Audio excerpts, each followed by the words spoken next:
Hello everyone. Hope you all are doing well and enjoying your time by learning new things. Myself Tara. I am here in front of you all on the platform of the Guru Sisya webinar to share my knowledge with you. I hope you will all enjoy my session and learn in a easy way. Now let's start the session. So today we are going to study about the stars and the solar system. Okay? So star के बारे में आप सब सुनते होंगे, रात में तारे तो रात में हर कोई देखता है. ऑब्वियसली स्टार अगर नाइट हुआ तो हम नाइट का स्टार व्यू बहुत पसंद करते हैं. तो आज हम इसी स्टार्स और हमारे सोलर सिस्टम के बारे में पढ़ेंगे. ओके, सोलर सिस्टम क्या है, स्टार्स क्या है. तो स्टार्ट करते हैं. इसमें कुछ इंपॉर्टेंट टॉपिक्स है, उसे हम आज कवर अप करेंगे. ओके, तो स्टार तो मालूम है आपको, तारे जो रात में जगमगाते हुए आपको दिख रहे हैं.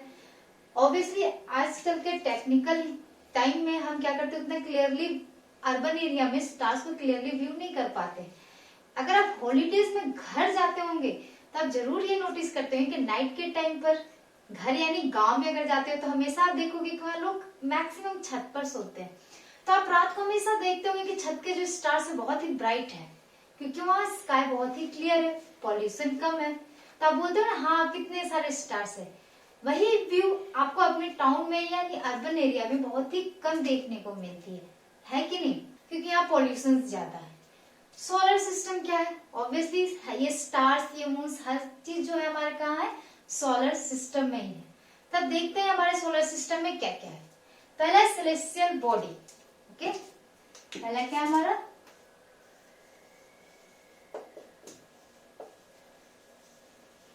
Celestial body. क्या है हमारा, यूनिवर्स में जितने भी ऑब्जेक्ट्स हैं, हम अभी ऑब्जेक्ट बोल रहे हैं, स्टार हो गया, मून हो गया, प्लैनेट्स हो गए, मेटियर्स हो गया, कोई भी ऑब्जेक्ट्स, कोई भी पार्टिकल्स है वहां पर, उसे हम क्या बोल रहे हैं, सेलेस्टियल बॉडी बोलेंगे. ओके, तो यूनिवर्स में जो भी प्रेजेंट है वो एक सेलेस्टियल बॉडी है. अब इसमें क्या, सबसे पहले हम स्टडी करेंगे मून. चंदा मामा देखते हो ना रात को कितना सुंदर लगते हैं चंदा मामा. तो ये चंदा मामा के बारे में आज हम कुछ पढ़ते हैं.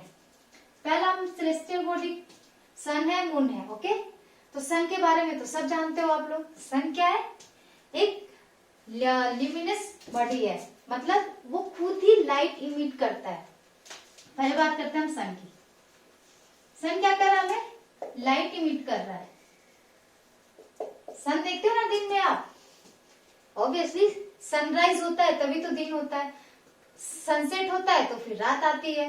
तो ये सनराइज और सनसेट क्या है, ओके, ये भी हम देखेंगे. तो सन क्या, सन का खुद का लाइट है, वो खुद लाइट इमिट कर रहा है, वो पूरे जग को प्रकाशित कर रहा है. और सन क्या है, एक स्टार है. ओके, सन क्या है, एक स्टार है. ये आप क्लियर याद रखिएगा. बहुत सारे स्टार्स हैं हमारे यूनिवर्स में और सन भी एक स्टार ही है जिसका खुद का लाइट है. हर स्टार के पास अपना लाइट होता है. मून क्या है, हाँ ये भी हमें ब्राइट दिखता है, लेकिन मून का खुद का लाइट नहीं है, वो सन का लाइट से रिफ्लेक्ट होकर हमें दिखता है. अगर हम बात करें सन और मून की, ये सन हो गया,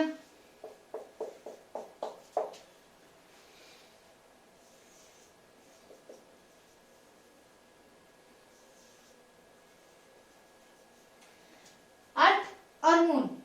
हमें तो सन से डायरेक्ट लाइट मिल रही है, ये मून को भी लाइट मिल रही है सन से. अब ये क्या है, अर्थ किसके राउंड करता है, सन के.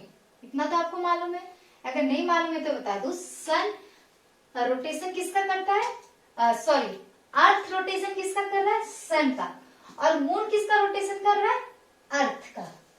ओके, अर्थ अपने एक्सिस पे रोटेट करते हुए वो सन का रोटेशन कर रहा है, और मून क्या है, वो अर्थ का रोटेशन कर रहा है. मतलब जब वो अर्थ का रोटेशन कर रहा है तो सन की लाइट इस पर भी पड़ रही है. ओके, तो ये जो मून है इसका हम फेजेस भी पढ़ेंगे.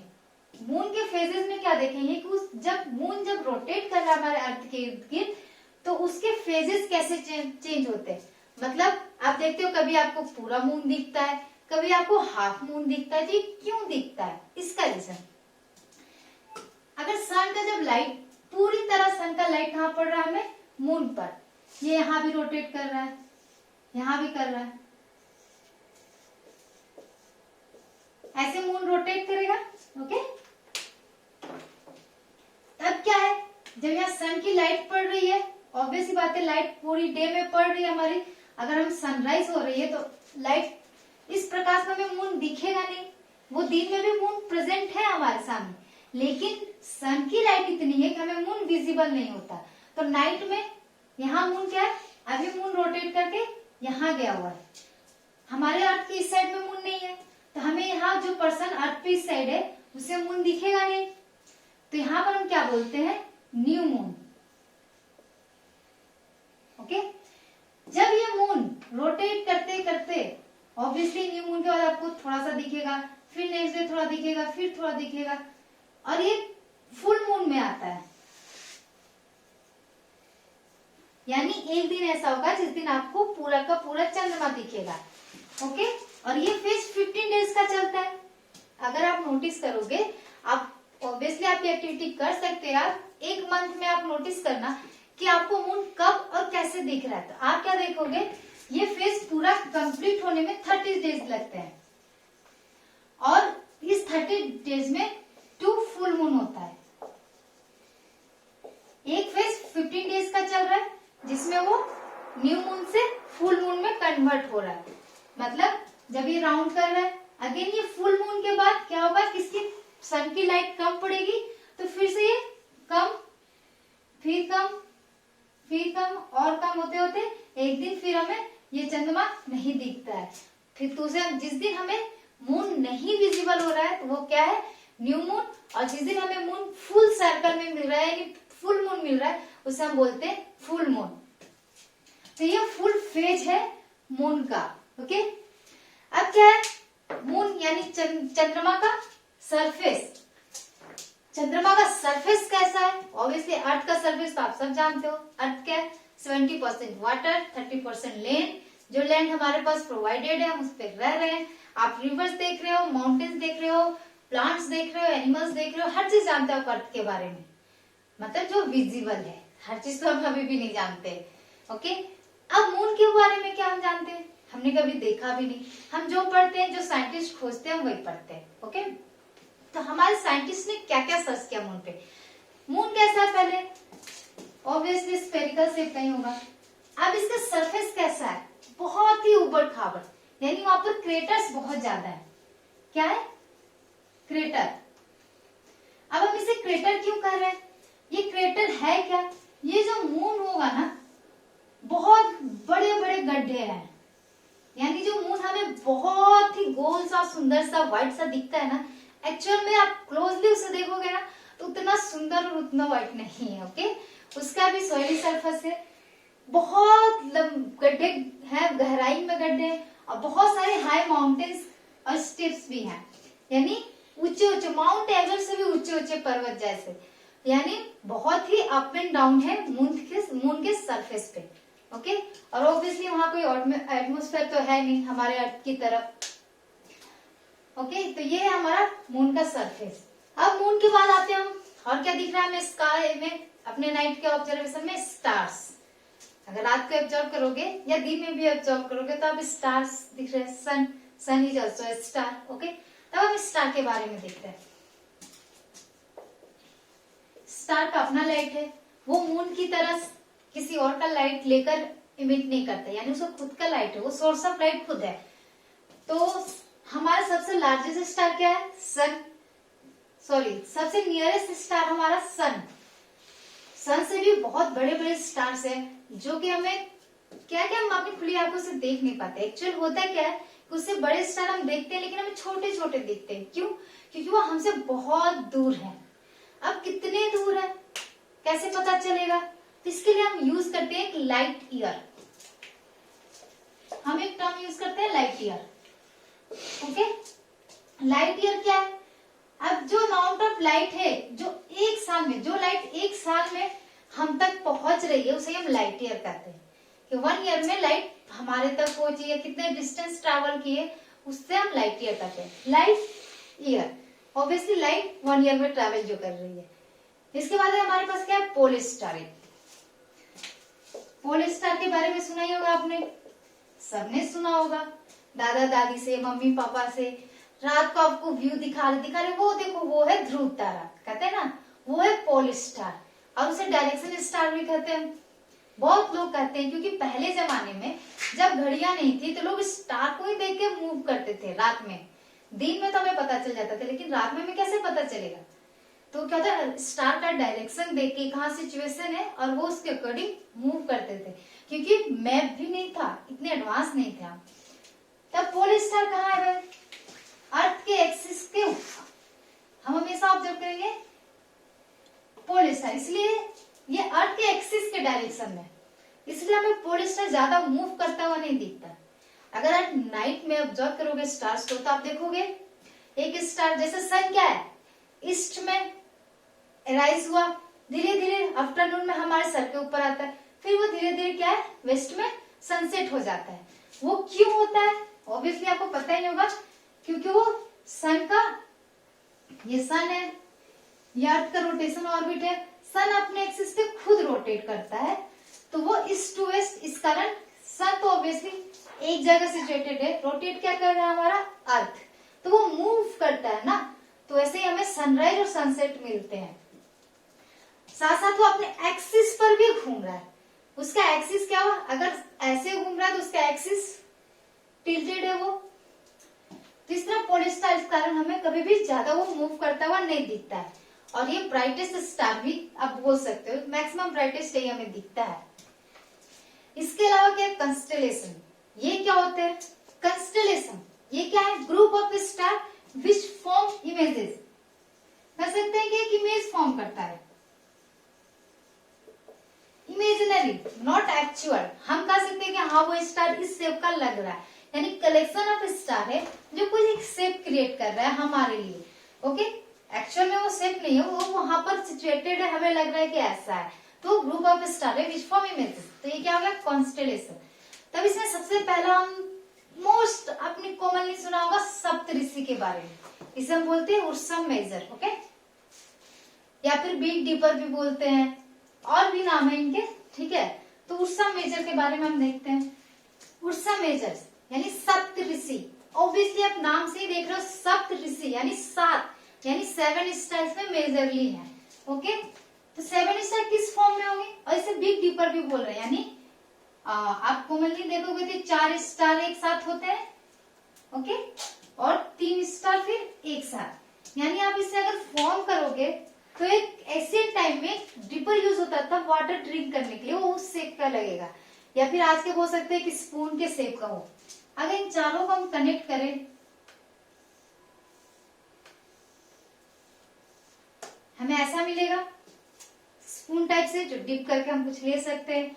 इसे हम क्या कहते हैं, ग्रेट बियर के भी नाम से जानते हैं, बिग डीपर भी हो गया, और सप्तऋषि भी, क्योंकि 7 स्टार्स इसमें है। ओके, तो ये पहला हो गया उर्सा मेजर।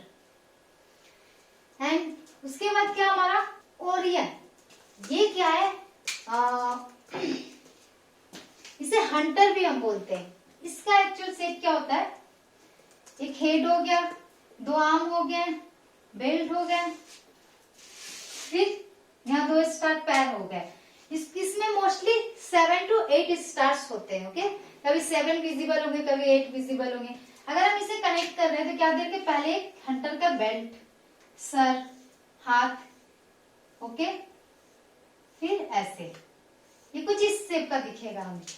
तो ये ओरियन भी है और हंटर भी से बोल सकते हैं। मोनली इसके दो ये बेल्ट जो स्टार है, ये 2 ब्राइटेस्ट स्टार होते हैं इसमें। ये सारे क्या आप ऑब्जर्व करोगे तो आपको दिखेंगे। ये आपको क्या कहते हैं, स्टार्टिंग ऑफ इवनिंग में आपको ऑब्जर्व होंगे, कुछ नाइट में होते हैं। इसके बाद क्या है, Cassiopeia. Third constellation is Cassiopeia. ये क्या है, आप इसे देखो कि फॉर्म ऑफ या तो डब्लू रहता है, या आप इन्वर्टेड एम बोल सकते हो। ऑब्वियस इसमें भी 7 to 8 स्टार्स होंगे। आप ये देखोगे, इन्हें ज्वाइन करोगे तो ये आपको डब्लू के स्ट्रक्चर से मिलेंगे। आप 1 व्यू से हो गया। अगर अनदर व्यू से देखोगे तो क्या ये इन्वर्टेड एम भी हो गया। ओके, तो ये कैसियोपिया। तो ये और भी कंस्टेलेशन है जो हमारे यूनिवर्स में प्रेजेंट है। ऑब्वियसली हमारा यूनिवर्स छोटा तो नहीं है, बट जो हमें विजिबल है, अर्थ से जो विजिबल है, हम उसकी बात कर रहे हैं। और आप जरूर अपने नाइट में ऑब्जर्व कीजिएगा कि आपको कैसे कैसे कंस्टेलेशन दिख रहे हैं।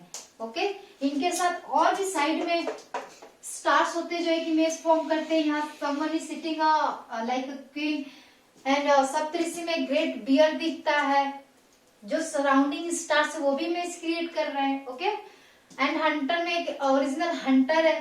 तो इस तरह आप ऑब्जर्व करना अपने स्टार्स को अपने नाइट में कि आपको कितने कंस्टेलेशन और कैसे कंस्टेलेशन दिख रहे हैं। Okay, it will be fun. अब आगे बढ़ते हैं हम सोलर सिस्टम की ओर। Solar system, okay, solar system क्या हो गया?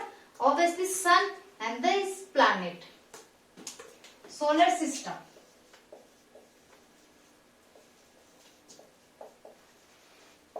सबसे पहले क्या है हमारा sun. Sun obviously bright nearest star of the earth is sun. Okay, अब क्या सन खुद का लाइट इमिट कर रहा है, उसका मैग्नेटिक फील्ड ऐसा है कि सारे वो प्लैनेट उसके इर्द गिर्द घूमते हैं। मतलब ये हमारा सन हो गया, मैग्नेटिक फील्ड क्रिएट करेगा। ओके, अब क्या है कि सारे प्लैनेट इसके चारों तरफ रोटेट कर रहे हैं। तो ये क्या है हमारा सोलर सिस्टम का सेंटर है हमारा सन। इसके बाद हम करते हैं प्लैनेट। हमारे पास कितने प्लैनेट है? 8। ओके, तो सन के सबसे नियरेस्ट प्लैनेट कौन सा है? बताइए बताइए। Exactly mercury. तो हमारे सन का सबसे नियरेस्ट प्लैनेट क्या है? मरकरी, और ये स्मॉलेस्ट भी है। तब हमने क्या बात की? सन है, ये मरकरी है। सन अपनी हीट एंड लाइट प्रोड्यूस कर रहा है। ये जो मरकरी वो सन की चारों तरफ रोटेट कर रही है, रोटेट कर रही है। तो ये रोटेशन पाथ को हम क्या बोलते हैं? सन क्या बोलते हैं? ऑर्बिट। ओके, ये अपना हर प्लैनेट का अपना ऑर्बिट होगा। और ये कहोगे सन के इतने नजदीक होती है और सन के इतना लाइट होता है जिसे कारण ये मैक्सिमम मोस्टली हमें ये विजिबल होती ही नहीं है। तो ओके, तो आप ये ऐसे मॉर्निंग या इवनिंग में आप इसे व्यू कर सकते हो। वैसे जनरली होती नहीं है जल्दी, बट अर्ली मॉर्निंग और अर्ली इवनिंग में ये विजिबल हो सकती है, होती है। तो ये हो गया मरकरी हमारा। ऑब्वियसली मरकरी के पास भी एटमॉस्फेयर में इतना हीट ही है कि वहां कोई लाइफ सर्वाइवल हो ही नहीं सकती। इसके बाद है हमारा वीनस।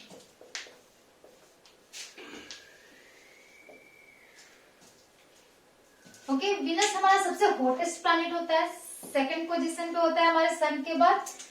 सन है, सेकंड ऑर्बिट किसका है? हमारा वीनस का है। ओके, ये भी रोटेट कर रहा है हमारा सन के चारों तरफ। ये हॉटेस्ट होती है।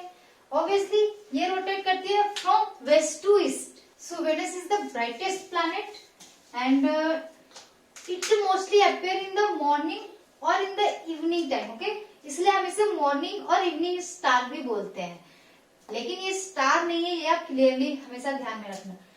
ये इसका बहुत ही अनयूजुअल ऑर्बिटेशन होता है, रोटेशन होता है। तो इस कारण इसे क्या कहते हैं कि फ्रॉम अर्थ हमारा क्या है? वेस्ट टू ईस्ट रोटेट कर रहा है, लेकिन हमारा वीनस क्या है?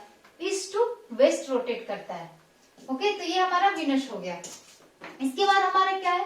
अर्थ। ऑब्वियसली अर्थ के बारे में सब जानते हो, this is our mother planet. Okay, जहां हम हैबिटेट है, मतलब कि हम रहते हैं, इसलिए हम इसे अपना मदर प्लैनेट कहते हैं। अब अर्थ का रोटेशन भी क्या है? कुछ चीजें आप अर्थ पे ध्यान रखिएगा। अर्थ के पास क्या क्या? अपना एटमोस्फेयर है, अपना एक हैबिचुअल हैबिटेट है जिसमें हम सरवाइव कर रहे हैं। सन से 3rd नंबर पे ये प्रेजेंट है। इससे क्लाइमेटिक एरिया जो है वो हमारे सर्वाइवल के लिए फिटेस्ट होता है। क्यों? क्योंकि अर्थ जो रोटेट करता है, ये जो हमारा अर्थ है वो क्या है? बाकी वो प्लैनेट सीधा रोटेट कर रहे हैं।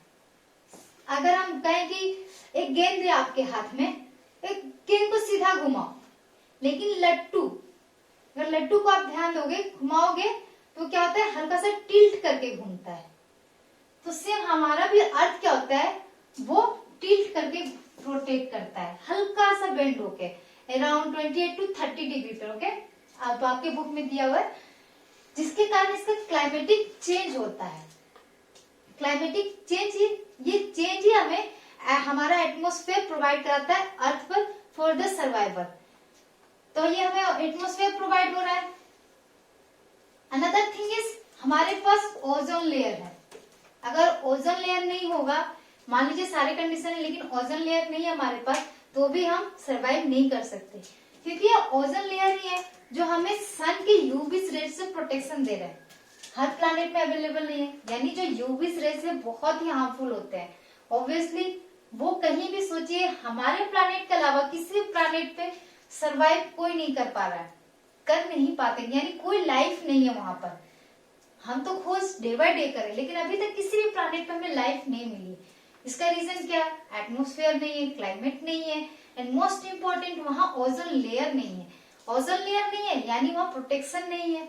तो ऑब्वियसली जब तक ओजोन लेयर नहीं होगा हमारे सन के यूवी रेज से प्रोटेक्शन नहीं मिलेंगे, तो भी हमें वहां लाइफ सरवाइव नहीं करेगी। एंड हमारा अर्थ दूर से स्पेस से देखने से ब्लू कलर का दिखता है। क्यों? क्योंकि हमारा अर्थ 70% वाटर से है एंड 30% लैंड है हमारे अर्थ में। इसके बाद हमारा है 4th number planet from the sun which is Mars. Mars के बारे में तो सब जानते होंगे, मंगलयान सुना ही होगा, मूवी मिशन मार्स देखा ही होगा, बहुत कुछ सीखा होगा उससे आपने। हम एक्चुअल में क्या कर रहे हैं मार्स में?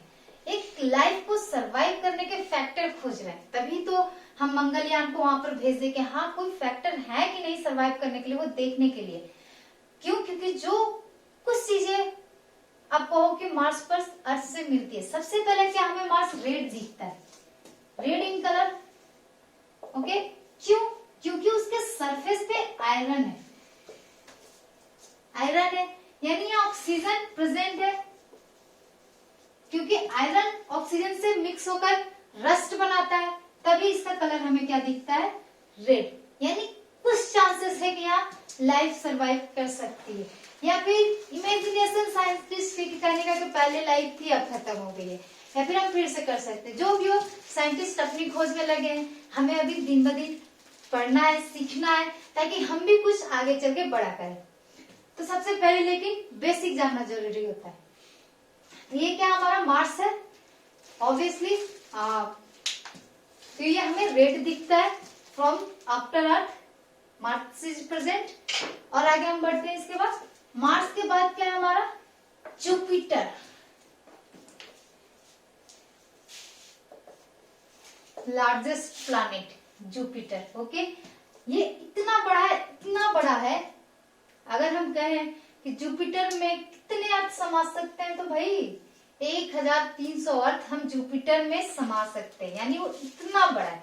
इसलिए ये क्या हमारा सबसे लार्जेस्ट प्लैनेट है जुपिटर। ऑब्वियसली लाइफ सरवाइव नहीं कर सकती वहां पर, ये हम सब जानते हैं। सन से दूर होता जा रहा है, क्लाइमेट नहीं है, और भी सब बहुत सारे फैक्टर होते हैं। लेकिन इसके कीवर्ड क्या है कि ये सबसे लार्जेस्ट प्लैनेट है हमारे सोलर सिस्टम का। ओके, इसके बाद हमारा क्या आता है?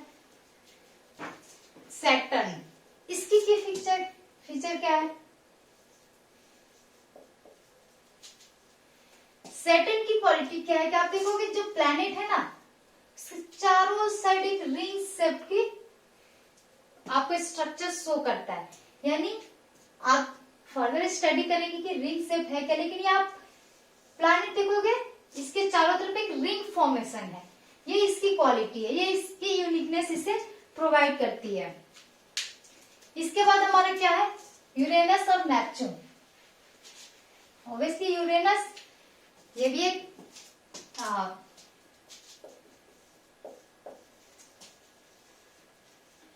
Uranus and then Neptune. 7th number planet and 8th number planet. Okay, दोनों obviously east to west rotate कर रही है। नेपच्यून हमारा सबसे फार्देस्ट है और सबसे कोल्डेस्ट भी है। तो ये हमारे 8 प्लैनेट है जो हमारे सोलर सिस्टम में प्रेजेंट कर रहे हैं। ऑब्वियसली हर प्लैनेट पे हमारा सर्वाइवल फिटेस्ट नहीं है, हमारा अर्थ ही है, मदर अर्थ ही है, जहां पर हम सर्वाइव कर सकते हैं। और ऑब्वियसली आज के टाइम में मार्स पर सर्वाइवल के फैक्टर खोजे जा रहे हैं।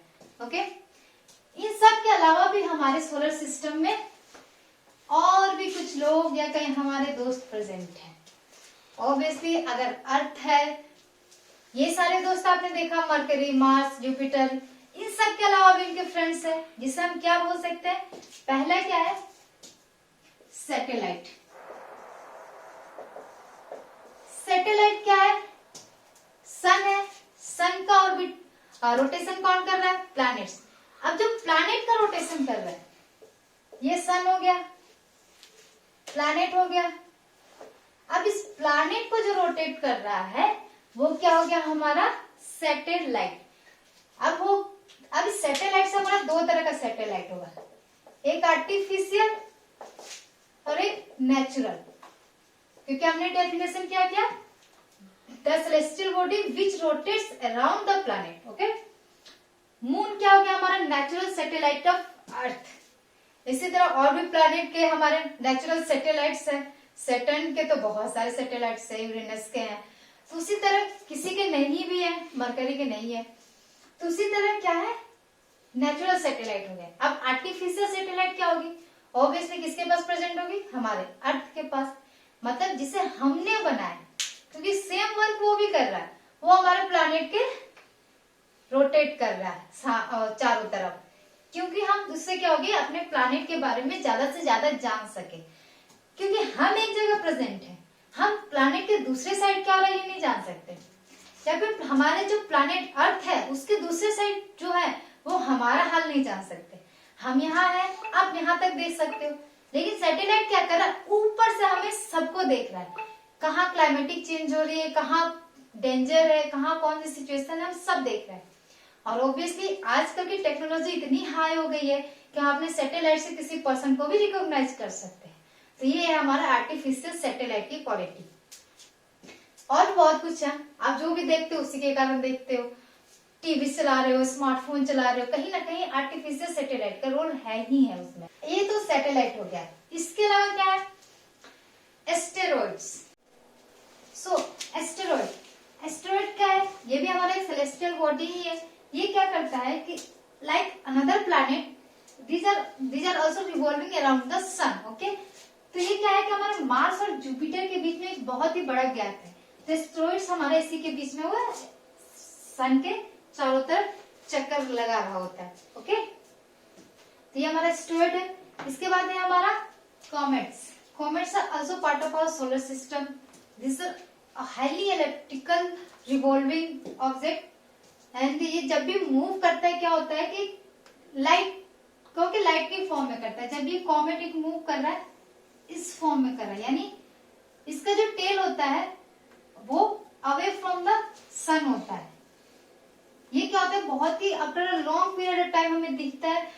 कहें कि रिसेंटली हमें 76 के बाद एक कॉमेट दिखा था, तो ये जनरली हमें जल्दी दिखता नहीं है, बट कभी कभी after a long period of time हमें ये दिखता है, यानी इसका रोटेशन टाइम बहुत ही काफी लंबा है। इसके बाद क्या है, मेटर और मेटेरॉइड्स। मेटर और मेटेरॉइड्स क्या है, ओके, आप देखिएगा कभी आप रात में अकेले बैठे हो या फिर कभी ऑब्जर्व किया होगा कि एकदम क्लियर नाइट है, आपको मून नहीं दिख रहे हैं, तो आप कभी देखते हो कि टूटता हुआ तारा कहते हो, जिससे आप स्लाइटली एक लाइट साइड जाता है, तो वो क्या है, मेटेर और मेटेरॉइड्स है। क्या है कि वो जब कोई बॉडी अराउंड द अर्थ आता है वो इतना हिट हो जाता है स्पीड के कारण कि वो हल्का सा लाइट करते हुए वो एसेस में कन्वर्ट हो जाता है, तो वो क्या है हमारा मेटेर और मेटेरॉइड्स। तो ये जिसे हम जनरली क्या बोलते हैं, शूटिंग स्टार्स, तो ये हमारा मेटेर और मेटेरॉइड्स हो गया। ओके, तो ये था हमारा आज का इतना टॉपिक्स। तो आज के लिए इतना ही, पर आपके लिए और भी बहुत कुछ है इस प्लेटफॉर्म पर, तो देर ना करें और अभी जाकर रजिस्टर करें हमारे thegurushishwebinar.com पर। और हाँ, अगर आपके पास कोई डाउट है, कोई टॉपिक्स है जिस पे आप वेबिनार चाहते हो, तो आप हमें कांटेक्ट कर सकते हैं कॉन्टेक्ट अस पेज पर। और जाने से पहले हमें फीडबैक देना तो बिल्कुल ना भूले, feedback@gurushishwebinar.com पर। तो thank you and have a nice day.